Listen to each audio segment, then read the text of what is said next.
Welcome to Virupakshi news channel. వార్తలు చదువుతున్నది విరూపాక్షి లతారెడ్డి. ఈనాటి వార్తా విశేషాలు మీకోసం. ఢిల్లీ మద్యం విధాన కేసులో రౌజ్ అవెన్యూ ప్రత్యేక కోర్టు కీలక తీర్పు.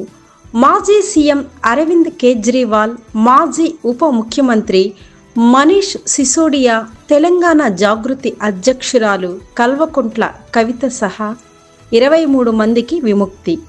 సాక్ష్యాలు లేకుండా కేసులు పెట్టారని కోర్టు సిబిఐపై తీవ్ర ఆగ్రహం.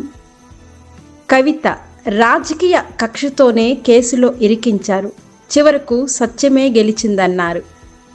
ఈ కేసు కారణంగా అసెంబ్లీ, లోక్సభ ఎన్నికల్లో బీఆర్ఎస్ నష్టపోయిందని కేటీఆర్ విమర్శించారు.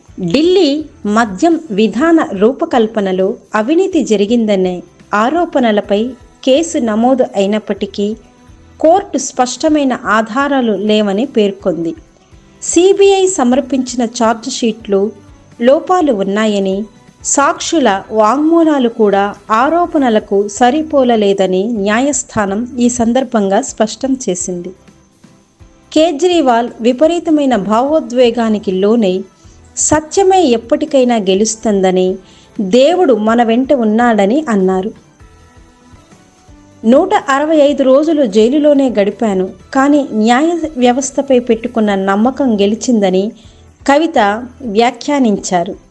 ఈ కేసు వల్లే బీఆర్ఎస్ ఎన్నికల్లో నష్టపోయిందని కేటీఆర్ అన్నారు.